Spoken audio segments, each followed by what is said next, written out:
ওই তাবি আওয়াজ পাইয়া চিন্তায় পড়ে গেল, হায় হায়, আমার ঘরের ভিতরে এই গভীর রাত্রে কে কান্না করে, আবার কোন সমস্যা।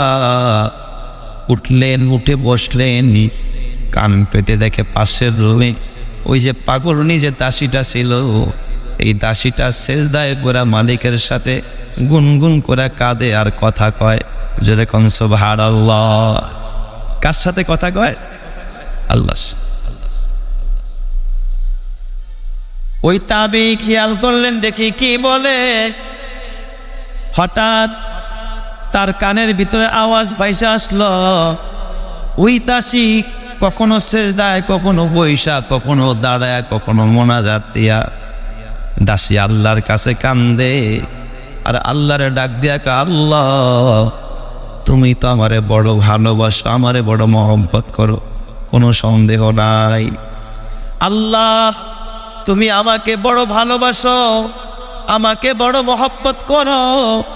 আল্লাহ আমি ওই মহব্বতের দোহাই দিয়া, মহব্বতের কসম দিয়া বলি, মালিক গো তুমি আমার জিন্দেগির গুনাহগুলো মাফ করে দাও, আর আমার নামটা তোমার বান্দির খাতায়, গোলামের খাতায় তুমি উঠায়া নাও। যেরকম সুবহানাল্লাহ, আল্লাহ তুমি আমারে মাফ করে দাও। বিশিষ্ট তাবি পাশের রুম থেকে ধমক দিয়া কয়, এই দাসী, তুই তো আসলে বড় একটা বেয়াদবা মহিলা, তুই কেমনে জানলি আল্লাহ তোরে বড় ভালোবাসে? তুই ওই ভালোবাসার কসম করে কলি, আল্লাহ যে তোরে ভালোবাসে তুই কেমনে জানলি? আপনাদের প্রশ্ন হতে পারে, হুজুর আমাদেরকে আল্লাহ ভালোবাসে আপনি কেমনে জানলেন? ওই দাসীরে জিজ্ঞাসা করে, দাসী তোরে যে আল্লাহ ভালোবাসে তুই কেমনে বুঝলি? তুই যে ওই ভালোবাসার কসম দিলি, ভালোবাসার কসম দিয়ে আল্লাহর কাছে ক্ষমা চালি, আল্লাহর কাছে মাপ চালি, আল্লাহ যে তোরে ভালোবাসে তুই কেমনে বুঝলি? দাসী ডাক দিয়া কয়, হুজুর আমি কিন্তু আপনারে চিনি, আপনি আমারে চিনেন না। আমাকে যে আল্লাহ ভালোবাসে এটা আমার কথা না, আমি এক হাদিস শুনাই, হযরতে আনাস ইবনে মালিক রাদিয়াল্লাহু তাআলা আনহু থেকে বর্ণিত। আল্লাহর রাসূল বলেছেন, ক্বালা রাসূলুল্লাহি সাল্লাল্লাহু আলাইহি ওয়াসাল্লাম, ইজা আরাদাল্লাহু আবদান বিখাইরিন, আল্লাহ যখন কোনো বান্দার কল্যাণ চান, কোনো বান্দাকে আল্লাহ পাক কল্যাণ দিতে চান, মঙ্গল দিতে চান, ইস্তামালাহু, আমার আল্লাহ তাকে কাজের মধ্যে লাগায়া দেয়। যেরকম সুবহানাল্লাহ। ফাআউযু বিল্লাহি মিনাশ শাইতানির রাজিম, বিসমিল্লাহির রাহমানির রাহিম, ওয়ামা খালাকতুল জিন্না ওয়াল ইনসা ইল্লা লিয়া'বুদুন, আমানতু বিল্লাহি সাদাকাল্লাহু মাওলানাল আযীম, وقال النبي صلى الله عليه وسلم، الدنيا خلقت لكم وأنتم خلقتم للآخرة، وصدق رسوله النبي الكريم، ونحن على ذلك لمن الشاهدين والشاكرين، والحمد لله رب العالمين। আলহামদুলিল্লাহ, মহান আল্লাহ সুবহানাহু ওয়া তাআলার দরবারে অসংখ্য অগণিত শুকরিয়া যে মহান আল্লাহ সুবহানাহু ওয়া তাআলা আমাদেরকে বড় ভালোবেসে মহব্বত করে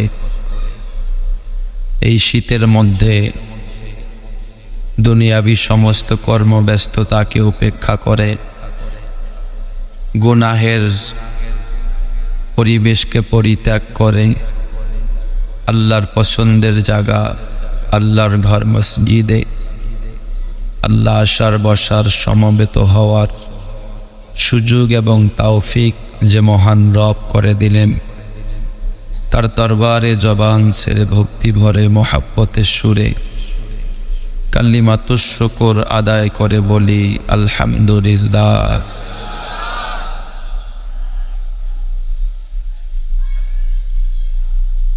আমরা সবাই কার গোলাম? আপনার আমার প্রথম পরিচয়, আমি একজন আল্লাহর নগণ্য গোলাম। আল্লাহ সৃষ্টি করেছেন গোলামির জন্যই। সৃষ্টিজীবের ভিতরে জিন এবং ইনসান, এই দুইটাকে আল্লাহ পাক এই দুই জাতিকে তার গোলাম হিসাবে সৃষ্টি করেছেন, তার গোলামির জন্য, তার দাসত্বের জন্য।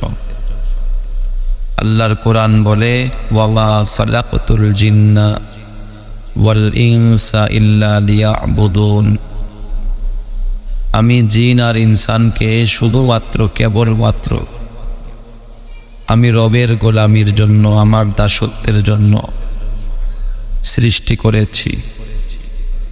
লিয়াবুদুনের ব্যাখ্যায় নন্দিত মুফাসসির আল্লামা জালালউদ্দিন সুয়ুতি তাফসীরে জালালাইনের ভিতরে লিখেন আইলিয়া আদিফুন, আমার পরিচয় লাভ করার জন্য, আমাকে চিনার জন্য। এই জন্য মানব সৃষ্টির একমাত্র মাকসাদ হলো কার গোলামি? সবাই বলেন কাজ। এই যে আমরা ঘর করি, বাড়ি করি, চাকরি করি, ব্যবসা করি, সমাজ সেবা করি, আমরা যা কিছু করি, যে পেশায় আমি নিয়োজিত থাকি না কেন, আল্লাহ কিন্তু শুধু এই পেশায় কাজ করার জন্য আপনাকে পাঠায় নাই। এটা তো আপনার আসল জিন্দেগি না। দেখবেন কয়েদি তখন জেলখানায় থাকে, তাকে দিয়াও কিছু কাজ করায় না? কয়েদিদেরকে দিয়া কাজ করায় না? কাজ করায়, রবি শস্য করায়, হাতের কাজ শিখায়। তো এটা কি ওর আসল কাজ? হ্যাঁ, এটা আসল কাজ না। এই দুনিয়ার ভিতরে আপনাকে আর আমাকে আল্লাহ এই ঘর বানানোর জন্য পাঠান নাই, আল্লাহ পাক এই বিল্ডিং করার জন্য পাঠান নাই, দুনিয়ার ব্যবসা বাণিজ্য এগুলোর জন্য আল্লাহ পাঠায় নাই। আল্লাহ পাঠাইছে বান্দাকে একটু পরীক্ষা করবে। বান্দা, এই দুনিয়া হলো দারুল আসবাব, মানুষ আসবাবের মুহতাজ। পরীক্ষা করবে আল্লাহ পাক। পরীক্ষার হলে যেমন শিক্ষকেরা 3 ঘন্টা সময় দেয়, এই সময়ের ভিতরে কাঙ্ক্ষিত প্রশ্নের উত্তর দিতে হবে, লিখতে হবে। যে লিখতে পারলো সে পাস করলো, যে লিখতে পারলো না সে ফেল করলো। এখন যদি কেউ পরীক্ষার হলে বৈশা বৈশা মায়ের কাছে চিঠি লেখে যে মা তুমি কেমন আছো, তাই বলে কি পরীক্ষক মুমতাহিন যারা আছেন তাকে কি হল থেকে বের করে দিবে? কথা বলেন। এই বের করার অধিকার কোনো হল সুপারের নাই। যা খুশি লেখো। কেউ যদি প্রশ্নের উত্তর না দিয়া গল্প লেখে, গল্প, তাতেও কি তাকে বহিষ্কার করবে? জোর করে বের করে দিবে না। তুমি যা খুশি করো, তোমার বিচার তো হবে ফলাফল প্রকাশের সময়, ঠিক না ব্যাঠি? তো দুনিয়াটাও আল্লাহ দারুল আসবাব, ওই পরীক্ষার হল। কাউরে 60 বছর দিছে, কাউরে 70 বছর, কাউরে 20 বছর, কাউরে 30 বছর, কাউরে 100 বছর। আল্লাহ সময় দিয়া, প্যাকেজ দিয়া পাঠাইছে, এই সময়ের মধ্যে পরীক্ষা দাও। যার ফলাফল যত সুন্দর হবে আখিরাতে তার, যার পরীক্ষা যত সুন্দর হবে আখিরাতের রেজাল্টও তার কি হবে? সুন্দর। তবে পরীক্ষা কিন্তু সবাই দিতে পারে না। ওই স্কুলের ছাত্র হতে হয়, ওই মাদ্রাসার ছাত্র হতে হয়, রেজিস্ট্রেশন করতে হয়, পরীক্ষার ফি দিতে হয়। তো এই পরীক্ষার হলেও যারা পরীক্ষা দিবেন, যারা আল্লাহর গোলাম, আল্লাহর গোলামের খাতায় যদি কেউ নাম লেখাইতে পারে, রেজিস্ট্রেশন করতে পারে, গোলাম যদি হতে পারে, আল্লাহ হলেন মালিক আর আমরা গোলাম। হাসরের ময়দানে মালিক তার গোলামদেরকে মাফ করে দিবে। সুবহানাল্লাহ। প্রথম কাজ হলো গোলামের খাতায় নাম ওঠানো। আমি আপনি একটা নারিকেলের চারা লাগাইছি, যদি নারিকেল গাছটা নারিকেল না দেয়, আপনি রাখবেন না কাটবেন? আদর যত্ন করবেন, গোড়ায় ফিসা সার দিবেন? কথা কয় না। আর যদি ফলন ভালো হয়, এই গাছ কাটবেন, বেড়া দিয়ে রাখবেন, বেড়া দিয়ে। বাগেরহাটের এক প্রোগ্রামে গেছি, চিংড়ির ঘেরের পাশে বেচারায় নারিকেল গাছ লাগাইছে চতুর্দিক দিয়া। ওই অঞ্চলে প্রচুর নারিকেল গাছ। পুরো এক কানি নিয়ে আসছে মাহফিলে আমাদেরকে আপ্যায়নের জন্য। এক কানির মধ্যে অন্তত 40 থেকে 50টা ডাব হবে। সুবহানাল্লাহ। কোনো জায়গায় ফাঁক নাই। আমি বললাম, কি পরিমাণ ডাব এই গাছ হয়েছে? কয় হুজুর, এত পরিমাণ ডাব, এত খাওয়াই, তারপরে কি হয় না? কমে না। পর আমি বললাম, কয় হুজুর, আমার যতগুলো গাছ আছে তার মধ্যে এই গাছটা আমি নিয়ত করছি যে অসুস্থ রোগী বা আলেম ওলামা দিনদার তাদের পিছনে আমি খরচ করব, আর এই গাছটার মধ্যেই সবচেয়ে বেশি দাম ধরে। সুবহানাল্লাহ। পুরা এক কানি এই মাহফিলে আলেম ওলামাদেরকে দিয়ে দিছে। তো এই যে বরকত, কি যত্ন গাছের। আর যেই গাছের ডাব হয় না, ওটা কি করে? খালি কাটে না, ওটা কাইটা টুকরা টুকরা করে কি বানায়? লাকড়ি বানায়, চুলায় জ্বালায় দেয়। তার মানে মালিকের উদ্দেশ্য ব্যাহত হয়েছে, এই জন্য মালিক ওটাকে রাখে না। আল্লাহ তো আপনাকে আমাকে বানাইছে তার গোলামির জন্য। আল্লাহ যদি রাগান্বিত হইতেন, আল্লাহ যদি চাইতেন, আপনাকে আমাকে যে কোনো মুহূর্তে আগুনে ফালাইতে পারতেন। পারতেন কি পারতেন না? পানিতে চুবাইতে পারতেন, আল্লাহ মাটির নিচে দাবাইতে পারতেন। আল্লাহ পারে না? কারুন্ডে দাবায় নাই, আল্লাহ আগুনে পোড়ায় নাই, পানিতে ডুবায় নাই ফেরাউনরে। আল্লাহ চাইলেই মুহূর্তের মধ্যে দাবায় দিতে পারে, কিন্তু আল্লাহ করে না। আল্লাহ সবরের পরিচয় দিয়েছে। আল্লাহ যে কত বড় সবরকারী, আল্লাহ যে বান্দাকে কতটা মহব্বত করে, কতটা ভালোবাসে, এটা বোঝানো যাবে না। একজন মা তার সন্তানকে আর কতটা ভালোবাসে, একজন বাবা তার সন্তানকে আর কতটা ভালোবাসে, এর থেকে হাজার নয়, লক্ষ নয়, কোটি নয়, বিলিয়ন আর ট্রিলিয়ন নয়, আল্লাহ পাক এতটা ভালোবাসে যার কোনো তুলনা হয় না, যার কোনো নজির হয় না। যেরকম সুবহানাল্লাহ। মাও দেখবেন রাগ করে মাঝে মাঝে সন্তানকে মারে, কি বলেন মারে না? বাবা এত ভালোবাসে, তারপরও সন্তানকে চট থাপ্পড় দেয়। কিন্তু আল্লাহ কোনোদিন তার বান্দাকে দুনিয়ার ভিতরে রাগ হইয়া গুসা করে আল্লাহ পাক মাঝে মাঝে পরীক্ষা নেয়, ধমক দেয়, সোজা হ, ভালো হ। কখনো অনাবৃষ্টি, কখনো শীতের মধ্যে বৃষ্টি, কখনো ভূমিকম্প, কখনো ভূমিধস, কখনো অগ্নিকাণ্ড, কখনো করোনা ভাইরাস, আবার কখনো অমিক্রম, কখনো আল্লাহ পাক মহামারী দিয়া দিয়ে আল্লাহ পাক পরীক্ষা নেয়। বান্দা এখনো সচেতন হ, ভালো হ, ইবাদতের খাতায় নাম উঠা, গোলামির খাতায় নাম উঠা, মরবি, কবরে পা রাখবি, আমি জান্নাত দিয়ে দিব। সুবহানাল্লাহ। কিন্তু কই, আমরা তো এখনো সচেতন হইতে পারলাম না। আসল মানুষ সে যে আল্লাহর গোলাম বনতে পারছে। গোলামের নিজস্ব কোনো চাহিদা থাকে না, গোলামের চাহিদা হলো মালিকের চাহিদা। মালিক যখন যা কয় গোলাম তা করে, করতে বাধ্য।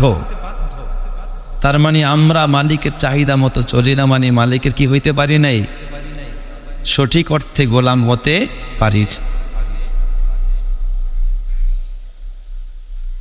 আপনারা যারা এখানে এসেছেন, আমি এতটুকু কথা গ্যারান্টি দিয়া বলতে পারি যে আপনাদের সবাইকে আমার আল্লাহ ভালোবাসে। সুবহানাল্লাহ। সবাইকে কি করে? আল্লাহ ভালোবাসে, আল্লাহ মহব্বত করে। কসম দিয়া বললেও কাফারা দেওয়া লাগবে না। আল্লাহ অবশ্যই আপনাকে আমাকে ভালোবাসে বিদায় তার ঘরে এনেছে। সুবহানাল্লাহ। এটা ভালোবাসার পরিচয়। কিতাবের মধ্যে লেখছে, এক বাদশাহ, এক মালিক, সে গোলাম কিনছে। গোলাম আরেকটা হাদিসের মধ্যে আসছে, সহিহ হাদিস, হযরতে আব্দুল্লাহ ইবনে মাসউদ রাদিয়াল্লাহু তাআলা আনহু থেকে বর্ণিত। এই আব্দুল্লাহ ইবনে মাসউদ রাদিয়াল্লাহু তাআলা আনহু একজন জলিল কদর সাহাবী। ওনার ছাত্র আরেকজন মানুষ, বড় বিজ্ঞ মানুষ, বিজ্ঞ আলেম, বিজ্ঞ মুহাদ্দিস, হযরতে আব্দুল্লাহ ইবনে মাসউদ রাদিয়াল্লাহু তাআলা আনহুর ছাত্র। উনি একজন তাবী, বিশিষ্ট তাবী। উনি বাজারে গেছে একটা দাসী কেনার জন্য। এই দাসীকে দিয়া বাসার খেদমত নিবে। আমরা ঘরে কাজের বুয়া রাখি না, কাজের বুয়া আছে, খেদমতের জন্য লোক রাখি। তো বিশিষ্ট তাবী হযরত আব্দুল্লাহ ইবনে মাসউদের ছাত্র, তিনি বাজারে গেলেন দাসী কেনার জন্য। কিন্তু শেষ বেলায়, আগে তো একটা যুগে গোলাম বান্দি বাজারে বিক্রি হইতো। আমাদের দেশে যেমন গরু ছাগলের হাট, এই জায়গায় গরু পাওয়া যায়, ছাগল পাওয়া যায়। একটা সময় এমন সাইনবোর্ড থাকতো যেটা গোলাম বান্দির হাট। মানুষ গোলাম বান্দির মতো কি হইতো, বিক্রি হইতো। তো উনি গেছেন একটা দাসী কেনার জন্য। সর্বশেষ যায় দেখে বাজারে দাসী শেষ। একজন মালিক একটা দাসী নিয়ে বসে রয়েছে, পাগলের মতো দেখা যায়। চুলগুলো উস্কো খুস্কো, চেহারাটাও কালো, লেবাস পোশাকের ডিজাইন আর কাটিং ঠিক নাই, মনে হয় যেন ডাইরেক্ট একটা পাগল বা পাগলি। এখন উনি চিন্তা করে, আসলাম বাদি কিনতে, দাসী কিনতে, ফেরত যাবো, তো কি করা যায়, যা সেইটাই নিয়ে যায় আর কি। আমার ঘরের কাজের দরকার, আমি চেহারা দিয়ে কি করবো, যা হয় এটাকেই নিয়ে যায়। উনি গিয়া ওই দাসী কিনতে মালিকের সাথে কথা বলতেছে যে আপনার দাসীর দাম কত। মালিক দাম চাইতেছে যে আমার দাসীর দাম এত টাকা। এক পর্যায়ে ওই দাসী কথা বলে উঠছে। আপনারা জানেন গরু বাছুর কিনতে গেলে গরু বাছুরে কি কথা কয় নাকি, যে আমার এটা না এটা দিবা। দাসীরাও চুপচাপ থাকতো। মালিকে কমে বেচলেও সমস্যা নাই, বেশি দিয়ে বেচলেও আপত্তি নাই, কারণ তার তো কোনো লাভ লস নাই। কিন্তু যখন উনি দরদাম করতেছে, দাসী কথা বইলা উঠছে। কথা বইলা উঠা বলতেছে, আপনি যে আমারে কিনবেন, আমারে কিনতে হলে কিন্তু একটা শর্ত আছে। সুবহানাল্লাহ কোন সবাই। দাসীরা সাধারণত কি দেয় না কোনো শর্ত, ওর তো কোনো অধিকারই নেই, ও তো দাসী, ও গোলাম, ও বান্দি। উনি বলতেছেন, তাবী বলতেছেন, কি শর্ত তোমার বলো। আমার শর্ত হলো, আমাকে ফজর থেকে নিয়ে আপনি এশা পর্যন্ত যা খুশি তাই হুকুম করবেন, যে কাজে খুশি সেই কাজে লাগাবেন, আমাকে যা খুশি তাই করাবেন, কোনো বাধা নাই। কিন্তু এশা থেকে নিয়ে ফজরের আগ পর্যন্ত আপনি আমাকে কোনো কাজের হুকুম করতে পারবেন না। সুবহানাল্লাহ কোন সবাই। উনি মনে করছে দাসী মানুষ, পাগল মানুষ, ওর ঘুমে ডিস্টার্ব হবে, ব্যাঘাত হবে, এই জন্য রাতের বেলায় কাজ টাজ করতে চায় না। তো বললেন, ঠিক আছে, আমার রাত্রে তেমন চাহিদা নেই কাজের, তুমি যেভাবে খুশি ঘুমাইও, কোনো সমস্যা নাই, তোমার কাজে লাগাবো। এই দাসিনিয়া এই বিশিষ্ট তাবেঈ বাসায় আনছে। ওনার ঘরের ভিতরে ছিল খেজুর পাতার বেড়া। আপনারা জানেন আরব দেশে তার একটা সময় কোনো কাঠের গাছ ছিল না, এখন কিছু কিছু হয়েছে। একটা সময় তাদের ম্যাক্সিমাম ঘর খেজুর গাছের প্রসাদনী দিয়ে তৈরি থাকত। আমাদের দেশেও গ্রামগঞ্জে একটা সময় সনের ঘর ছিল, বনের ঘর। যারা দেখছেন না, এই বনের ঘর, মানুষ আগে বিয়ে শাদী করলে জিজ্ঞাসা করতো যে ছেলের বাড়িতে কয়টা টিনের ঘর আর কয়টা সনের ঘর। এই খোঁজ খবর নিত, কইতো 3টা টিনের ঘর আর 2টা সনের ঘর আছে। এইগুলো খোঁজ খবর নিয়ে যাচাই বাছাই করতো। আর তখন নিন্দা ছিল আর কি, মনে করতো গরিব ঘরে বাড়িতে সনের ঘর। আর এখন সনের ঘর ভিআইপিদের লক্ষণ হয়ে গেছে, কথা কয় না। এখন দেখবেন ওই রেস্টুরেন্টে ওই যে বিল্ডিং এর উপরে গিয়ে ওই যে সং দিয়ে একটু বানায় রাখছে, ওইটা একটা ফ্যাশন। এখন বিভিন্ন রেস্তোরাঁ, হোটেল রেস্তোরাঁ, বিভিন্ন শপগুলো, শপিং মলগুলোতে দেখবেন সন দিয়া একটু বানায়া, ওটাকে টং বানায় রেস্টুরেন্ট দিয়া লক্ষ লক্ষ টাকা আতায় নিতেছে। আসে না নাই, জোরে করে আসে না নাই। এগুলো এখন ফ্যাশন হয়ে গেছে মানুষের কাছে। একটা সময় মানুষ গরু ছাগলের পায়া ফালায়া দিত, খাইতো না। আর এখন গোশের থেকেও দেখবেন এই গরু ছাগলের পায়ার দাম, কথা কয় না খা, তা অনেক সময় পাওয়া যায় না।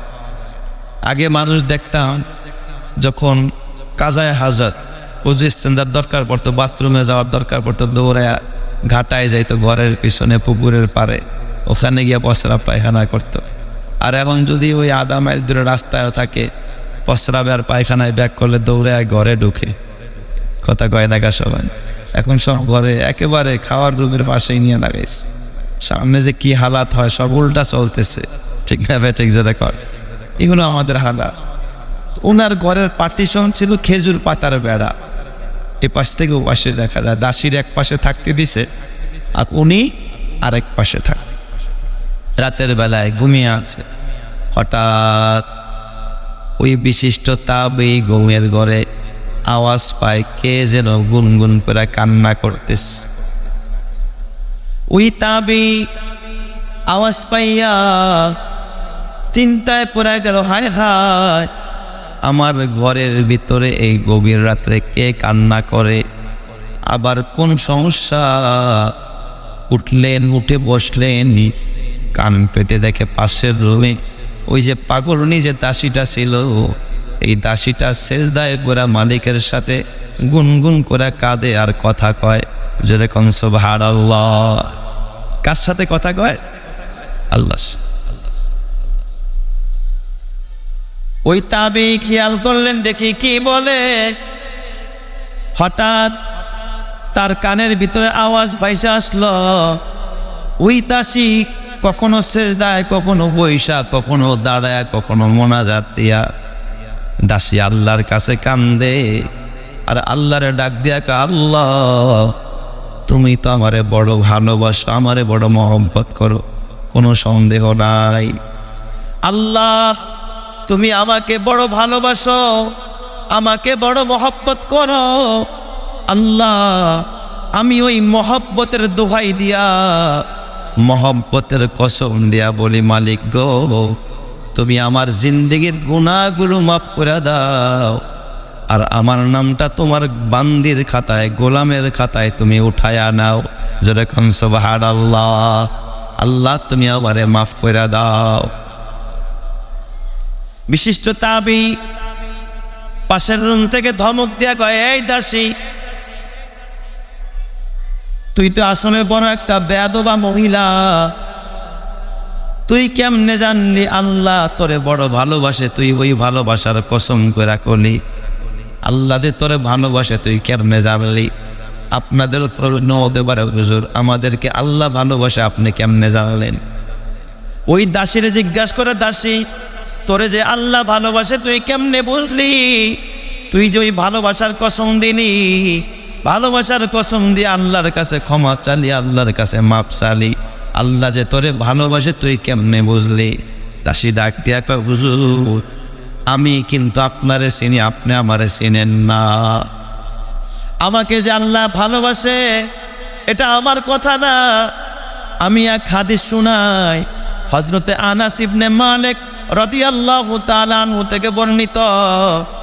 আল্লাহর রাসূল বলেছেন, ক্বালা রাসূলুল্লাহি সাল্লাল্লাহু আলাইহি ওয়াসাল্লাম, ইজা আরাদাল্লাহু আবদান বিখাইরিন, আল্লাহ যখন কোনো বান্দার কল্যাণ চান, কোনো বান্দাকে আল্লাহ পাক কল্যাণ দিতে চান, মঙ্গল দিতে চান, ইস্তামালাহু, আমার আল্লাহ তাকে কাজের মধ্যে লাগায়া দেয়।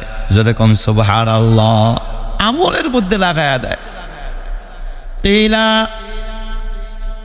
মাইয়াস্তামিলুহু ইয়া রাসূলুল্লাহ, ওগো আল্লাহর নবী কোন আমলের মধ্যে লাগায়? আল্লাহর রাসূল বলেন, ইউফিকুহুল্লাহু মিন আমালিন সালিহিন ক্বাবলাল মাউত, আল্লাহ তারে মৃত্যুর আগে তারে দিয়া বেশি বেশি নেকের কাজ করায়, তারে দিয়া বেশি বেশি আল্লাহর গোলামি করায়। এটাই প্রমাণ হলো আল্লাহ তারে ভালোবাসে। যেরকম সুবহানাল্লাহ। তো আপনাকে আমাকে দিয়ে আল্লাহ এই গোলামি করাইতেছে। আল্লাহ তার ঘরে আনছে, আল্লাহ দাড়ি রাখাইছে, আল্লাহ টুপি মাথায় দেওয়াইছে। ওই বান্দি ডাক দিয়া কয়, ও মালিক আমার মতো বান্দি, আমার মতো হতভাগা কত মানুষ আছে আল্লাহ তো কাউরে এইভাবে ঠান্ডা পানি দিয়া ওযু বানায়া সেজদা করার সুযোগ দেয় নাই, কান্দার সুযোগ দেয় নাই, দোয়া করার সুযোগ দেয় নাই। আমারে আল্লাহ কান্দারও সুযোগ দিছে, দোয়া করার সুযোগ দিছে, নামাজ পড়ার সেজদা করার সুযোগ দিছে। এটাই প্রমাণ করে আমার আল্লাহ আমাকে বেশি ভালোবাসে। যেরকম সুবহানাল্লাহ। এ আমার বাবা, তুমিও এটা নির্দ্বিধায় লেখা নাও। তুমি আল্লাহর ঘরে আসছো, আর যারা আসতে পারে নাই তার মানে ওদের থেকে আল্লাহ তোমারে বেশি ভালোবাসে। কথা ঠিক না বেঠিক? জোরে কর। তুমি দাঁড়িয়ে রাখতে পারে নাই, এটাই প্রমাণ করে আল্লাহ তোমারে বেশি ভালোবাসে। তুমি টুপি মাথায় দিছো, আর টুপি মাথায় দিতে পারে নাই, এটাই প্রমাণ করে আল্লাহ তোমাকে বেশি ভালোবাসে। তুমি দান করো, ওরা দান করতে পারে নাই, এটাই প্রমাণ করে আল্লাহ তোমাকে বেশি ভালোবাসে। তুমি হজ করেছো, ওরা করতে পারে নাই, এটাই প্রমাণ করে আল্লাহ তোমাকে বেশি ভালোবাসে। তুমি এ বাবা হালাল পথে চলো, আর ও হারাম পথে চলে, এটাই প্রমাণ করে আমার আল্লাহ তোমাকে সব চাইতে বেশি ভালোবাসে। কথা ঠিক না বেঠিক? জোরে কর। এই জন্য গোলাম যদি হইতে পারো, আল্লাহর ইবাদত যদি করতে পারো, মরতে দেরি হবে, আমার আল্লাহ গোলামের খাতায় নাম উঠায় জান্নাতি করতে দেরি করবে না। সুবহানাল্লাহ। এ আমার দোস্ত, এই জন্য গোলামের মতো গোলাম হইতে হবে। শুধু নামে গোলাম হইলে হবে না, কাজেও গোলাম হইতে হবে। আপনারা জানেন গোলাম কোনোদিন নিজের মন চাইয়ে জিন্দেগি করতে পারে নাকি? একজন কর্মচারী মালিকের গোলাম, সে কি মন চাইলেই কোথাও বেড়াইতে যাইতে পারে? মন চাইলেই ঘুমাইতে পারে? আপনার অফিসে চাকরি করে একজন কর্মচারী, ও মন চাইলেই কি শুইতে পারে নাকি? কথা কয় না। মালিকের অর্ডার ছাড়া, মালিকের নিয়ম কানুন ছাড়া সে বাইরে যাইতে পারে না, খাইতে যাইতে পারে না, ঘুমাইতে যাইতে পারে না। তো আমরা তো মালিকে ডাকে মসজিদে আয়, আমি কই না মসজিদে যাও না, আমি সিনেমায় যাও। আসে না নাই? এই যে শুক্রবার আল্লাহ কয় মসজিদে আয়, কয় না বাণিজ্য মেলায় যাবো। আসে না নাই? এখন তো বাণিজ্য মেলা মোটামুটি একবারে শূন্য হয়ে গেছে, তাই না? ওখানে তো কোনো যুবক যুবতী নাই, আছে কম। হ্যাঁ, বেশ। যা দেখেন বাণিজ্য মেলায় পাও ফলানোর মতো জায়গা নাই, এলাকায় জ্যামজট বাজায় দিস। কি পরিমাণ জ্যামজট, গাড়িও চলতে পারে না। আল্লাহ কয় হাইয়া আলাস সালাহ, এ জুমার দিনে আয় আমার মসজিদের দিকে আয়। ওরা কয় না বাণিজ্য মেলায় যামু, তার মানে আল্লাহ ওরে মহব্বত করে না। আর আপনার আল্লাহ ওই জায়গায় না নিয়ে মসজিদে আনছে, এটাই প্রমাণ করে আল্লাহ আপনারে মহব্বত করে। কথা ঠিক না বেঠিক? জোরে কর। এ আমার বাবা, এই মহব্বত আর ভালোবাসার শুকরিয়া আদায় করো। এক বাদশা দেখেন গোলামের কত দাম, গোলাম কিনছে।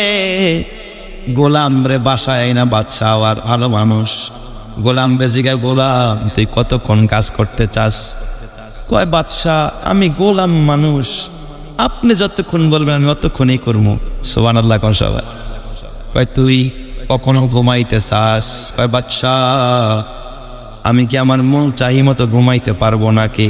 আপনি আমার মালিক, আমি যদি আমার মন চাহি মতো ঘুমাই, তাহলে আপনার কখন কিছু প্রয়োজন পড়লে আপনি ডাকলে আমারে পাইবেন না, আপনার কষ্ট হবে। আমি গোলাম হইয়া আপনি মালিককে কষ্ট দিব, এটা কোনোদিন হতে পারে না। সুবহানাল্লাহ। কয় তাইলে তুই কি চাস? কয় না আমি কিচ্ছু চাই না। ও মালিক, আপনি যা খাওয়াবেন তাই খাবো, আপনি যা ফিন্দাবেন তাই ফিনব, আপনি যখন ঘুমাইতে বলবেন তখন ঘুমাবো, আপনি যখন ডাকবেন ডাকে সাড়া দিব। এটাই তো হলো বান্দির ডিউটি। কথা ঠিক না বেঠিক? জোরে কর। এই কথা শোনার পরে ওই মালিক হঠাৎ করে অজ্ঞান হয়ে পড়ে গেছে। বিবি ডাক দিয়া বলে, ও স্বামী, দাসীর কথা এইভাবে অজ্ঞান হইলা কারণটা কি বুঝলাম না, মাথায় পানি দিয়া পুষা নাই। ডাক দিয়া বলে, বিবি আমার বান্দি, আমার গোলামে আমারে এমন কথা কইছে, আমারও একজন মালিক আছে, আমার মালিকের পরিচয় আমারে দিয়া দিছে। সুবহানাল্লাহ জোরে কোন সবাই? বিবি আমার পরে আমি বানাই নাই, বাজার থেকে মাত্র কয়েক রুপিয়া দিয়া ওরে কিনে আনছি। খাবার দেই তাও আমার না, তাও ওই মালিকের দেওয়া। মালিকের খাবার খাওয়াই, মালিকের আকাশ বাতাস সব গ্রহণ করে, খালি আমি কিনে আনছি। এই জন্য যদি ও পুরা 24 ঘন্টা আমার গোলামি করতে পারে, আমি যা কই তাই শুনবো, আমি যা বলি তাই করব। তাহলে আমারও তো একজন স্রষ্টা আছে, আমারও একজন মালিক আছে, আমি তো মালিকের হুকুম পালন করতে পারি না, তাহলে তো আমি অবাধ্য গোলাম হয়ে গেলাম। হাসরের ময়দানে আমার মালিক তো আমারে ছাড়বে না। ও বিবি আমার, তুমি শুনে রাখো, আমার এই দাসীটাকে আমি এক্ষুনি আজাদ করে দিলাম। জোরে কোন সুবহানাল্লাহ। যাও, তোমার আজাদ করে দিলাম, তুমি আজ থেকে স্বাধীন, আর তুমি আমার জন্য দোয়া করবা, আর আমার বাড়িতেই থাকবা। এতদিন তুমি আমার খেদমত করেছো, আর আজকে থেকে আমি তোমার খেদমত করবো। জোরে কোন সুবহানাল্লাহ।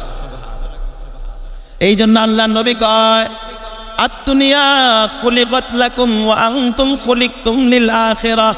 এ বান্দা, এই দুনিয়ার সব কিছু তোর গোলামির জন্য বানাইলাম। আকাশ তোর গোলামি করে, জমিন তোর গোলামি করে, এই গাবি তোরে দুধ দেয়, মাছ তুই খাস, রোদ তোকে গরম দেয়, বৃষ্টি তোর ফসল ফলায়া দেয়। আমি আল্লাহ সব কিছু তোর গোলামির জন্য বানাইলাম, কিন্তু তোরে একমাত্র কেবলমাত্র আমি আল্লাহর গোলামির জন্য বানাইলাম।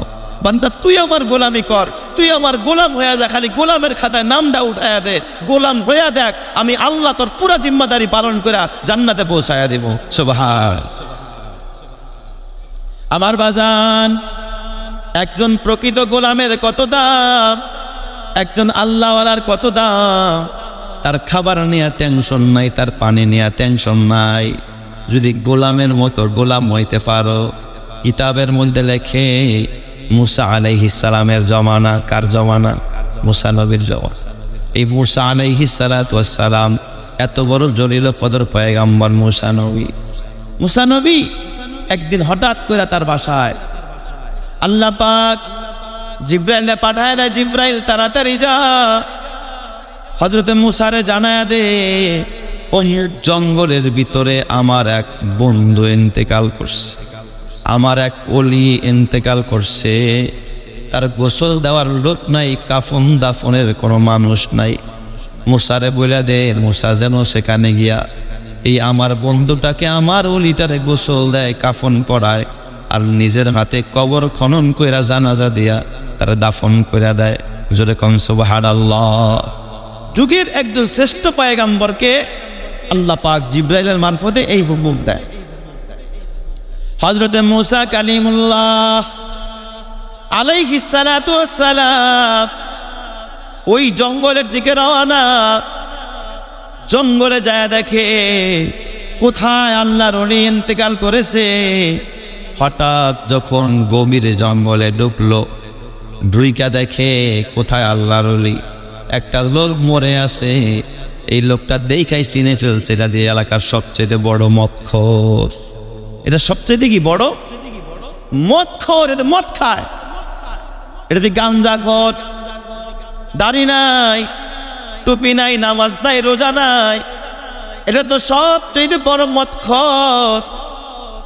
অথচ আল্লাহ আমারে কয়, আমার ওলি মারা গেছে, তাড়াতাড়ি যাও, গোসল দাও, কাফন পরাও, তারে দাফন কইরা দাও। এ দোস্ত, আমার আল্লাহ তো এমন এক রব, এমন মায়ার সাগর, দয়ার সাগর। আমার আল্লাহর কাছে যদি কোনো বান্দা, এ বাবা ওলি হওয়ার জন্য সময় লাগে না, বুজুর্গ হওয়ার জন্য সময় লাগে না, এই জায়গার ভিতরে কেউ যদি অটোমেটিক ওইভাবে অনুসূচিত হয়ে যায়, আল্লাহকে ডাক দিতে পারে, গুনাহ থেকে মাপ চাইতে পারে, আল্লাহর যদি রাজি করতে পারে, আল্লাহ তার নামটা গুনার দপ্তর থেকে কাইটা ওলির দপ্তরে উঠাইতে দেরি করে না। সুবহানাল্লাহ। আল্লাহ পারে কি পারে না?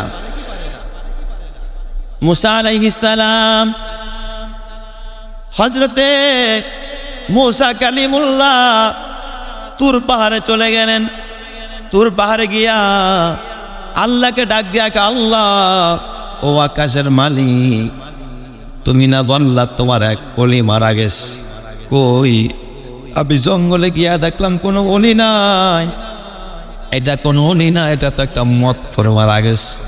আল্লাহ, কই কোনো ওলির সন্ধান পাইলাম না।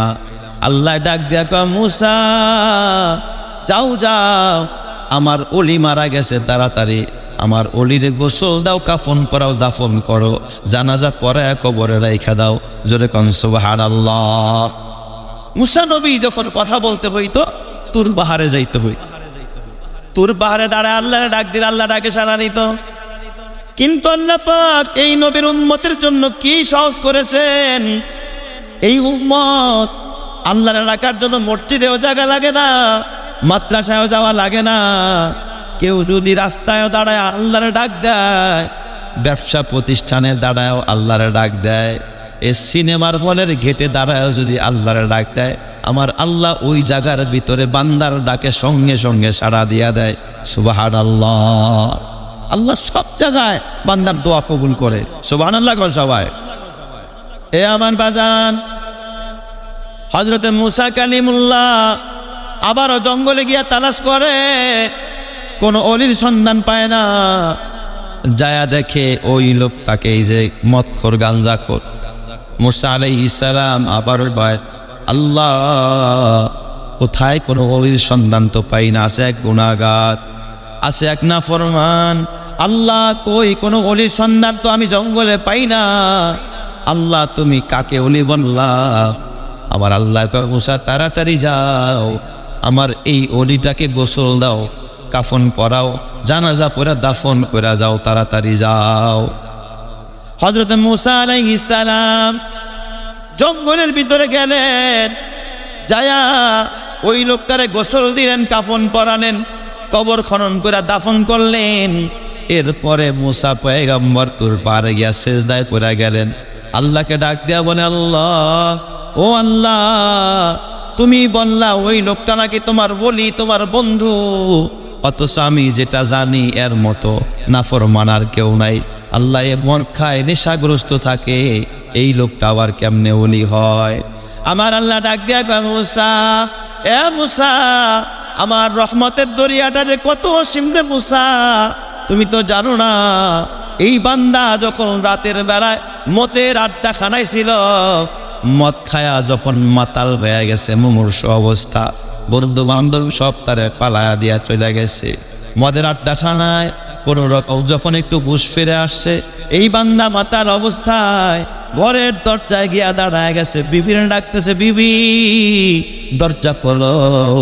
বিবি দরজা খুলে নাই, কয় না তোমার মতো স্বামী আমার দরকার নাই। বিবি তারে ঘর থেকে তাড়ায়া দিছে। মুসা, এই লোকটা তার ভাইয়ের দরজায় গেছে, ভাইও তারে ঘরে জায়গা দেয় নাই, তোর মতো মদখোর ভাই আমার দরকার নাই। কাঁদতে কাঁদতে লোকটা বাবা মার দরজায় গেছে, বাবা মাও তাড়ায়া দিছে, না তোর মতো জঘন্য সন্তান আমার দরকার নাই, আমি তোরে পেটে বোঝা পাই নাই, আমার দরবার থেকে চলে যা। লোকটায় নিরুপায় হয়ে চোখের পানি ছেড়া দিছে। এই লোকটা দেখে কোথাও আশ্রয় পায় না, কেউ তারে কুলে নেয় না, ডাক্তার দেখায় না, চিকিৎসা করে না। লোকটা এবার নিরুপায় হইয়া গভীর জঙ্গলে রওনা করলো। এই লোকটা শুনছে যে যেই ডাকে কেউ সাড়া দেয় না, ওই ডাকেও সাড়া দেয় কে? যেটা কেউ দেয় না ওটা দেয় কে? যেটা কেউ পারে না ওটা পারে কে? আল্লাহ। এই গভীর জঙ্গলে গিয়া এই লোকটা জঙ্গলের মধ্যে দাঁড়ায়া, এই লোকটা গলার মধ্যে একটা রশি লাগায়া, গাছের সাথে বাইন্দা গলাটারে এইভাবে ঝুলাইয়া দিয়া, দুইটা হাত আমি রবের দিকে বাড়ায়া দিস।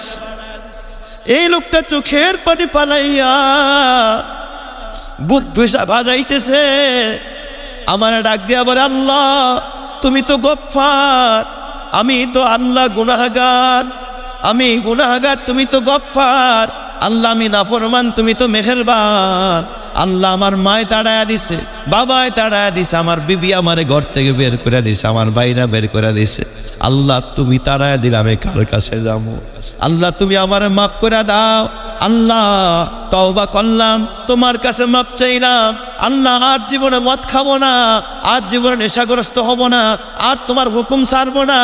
আল্লাহ তোমার গোলাম হয়ে গেলাম, তুমি আমার মাফ করে দাও।